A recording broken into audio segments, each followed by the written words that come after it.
और मॉर्निंग जी में इस वक्त की ब्रेकिंग न्यूज आ रही है पटना से, जहां पर एक व्यक्ति की गोली मारकर हत्या की गई है। बताया जा रहा है बाइक सवार हमलावरों ने ये फायरिंग की है। 4 से 5 राउंड फायरिंग यहां पर की गई।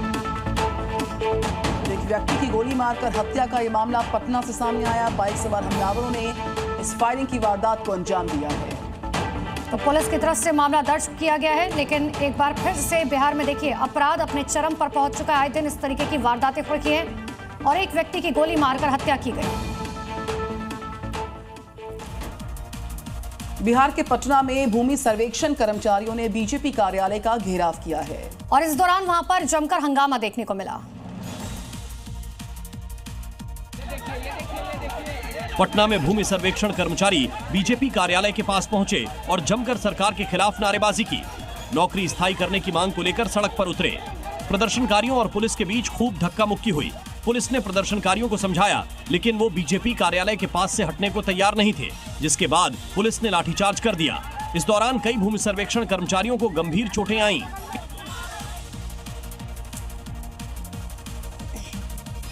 मॉर्निंग जी में आगे आप देखिए मौसम का हाल रफ्तार के साथ।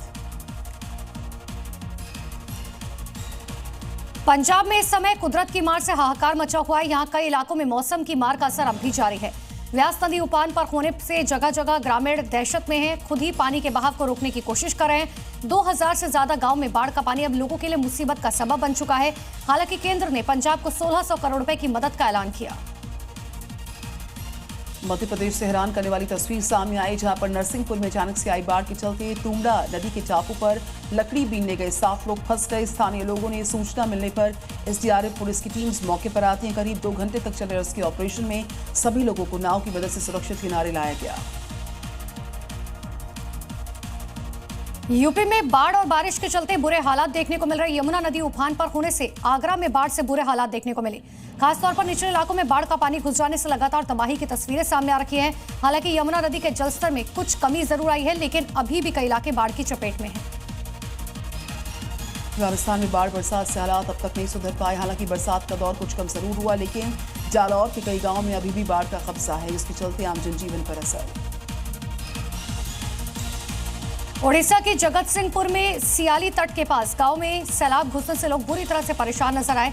यहां कई गांव में सैलाब की दस्तक से ग्रामीणों में दहशत का माहौल है। सैलाब का पानी जंगल के रास्ते कई गांव में घुस गया। गांव में खतरे को देखते हुए प्रशासन अलर्ट पर है। हरियाणा के कुरुक्षेत्र से इस वक्त खबर आ रही है, जहां पर एनकाउंटर हुआ। मुठभेड़ में 2 बदमाश गिरफ्तार। देखिए बताया जा रहा है कि एक बदमाश के पैर में गोली लगी है और दोनों बदमाशों पर पहले से कई मामले दर्ज थे। अब इन्हें गिरफ्तार किया गया है। हरियाणा के कुरुक्षेत्र से ये जानकारी, जहां पर एनकाउंटर हुआ।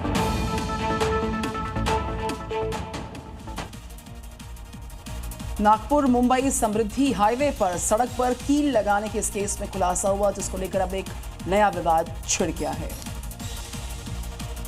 नागपुर मुंबई समृद्धि हाईवे पर एक के बाद एक कई गाड़ियां टायर पंक्चर होने लगी। जब वजह सामने आई तो लोग हैरान रह गए, क्योंकि सड़क पर एक नहीं दो नहीं कई कीलें खड़ी हुई थी। तब लोगों ने इसे लुटेरे गैंग की साजिश समझी थी, लेकिन अब खुलासा हुआ है कि ये कीलें लगाने वाला कोई और नहीं बल्कि सड़क का काम कर रही कंपनी थी। अब सवाल उठ रहा है कि जब सड़क पर काम चल रहा था तो बैरिकेडिंग क्यों नहीं की गई और चेतावनी के बोर्ड क्यों नहीं लगाए गए? कीलें दिन के बजाय रात में आनन फानन में क्यों लगाई गई और इसकी वजह से बड़ा हादसा भी हो सकता था। हालांकि विवाद होने के बाद कीलों को सड़क से हटा दिया गया है। और मॉर्निंग जी में आगे आपको दिखाते हैं रफ्तार के साथ राजधानी दिल्ली की 5 बड़ी खबरें। दिल्ली पुलिस स्पेशल सेल और झारखंड एटीएस ने दिल्ली एनसीआर को दहलाने की साजिश रच रहे 2 आतंकियों को गिरफ्तार किया। छापेमारी में इनके पास से कई हथियार और बम बनाने वाला सामान बरामद हुआ। बता दें कि आतंकी अशरफ, दानिश और आफ्ताब युवाओं को गजवा हिंद के लिए जिहादी बनाने में लगे थे। कालका जी मंदिर में सेवादार की हत्या के बाद से सुरक्षा को लेकर प्रशासन अलर्ट पर है। नवरात्र पास आने से श्रद्धालुओं की सुरक्षा को देखते हुए मंदिर परिसर में सुरक्षा को बढ़ाया गया। इस दौरान मंदिर के महंत ने अफवाह फैलाने वालों पर कार्रवाई करने की मांग उठाई। 29 अगस्त को कालका जी मंदिर के परिसर में सेवादार की हत्या के मामले में 12 आरोपी गिरफ्तार किए गए। राजधानी दिल्ली से हैरान करने वाली खबर सामने आई, जहां सिग्नेचर ब्रिज से एक महिला ने यमुना की उफनती लहरों में छलांग लगा दी।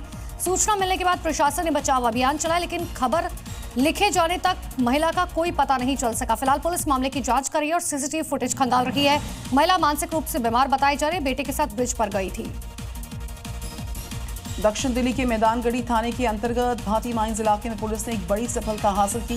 पुलिस ने यहां पर छापामारी में एक अवैध शराब तस्कर को गिरफ्तार किया, जिसके पास से भारी मात्रा में अवैध शराब और एक कार बरामद की। अपराधी बेखौफ होकर अवैध शराब की तस्करी कर रहे थे। Zee News.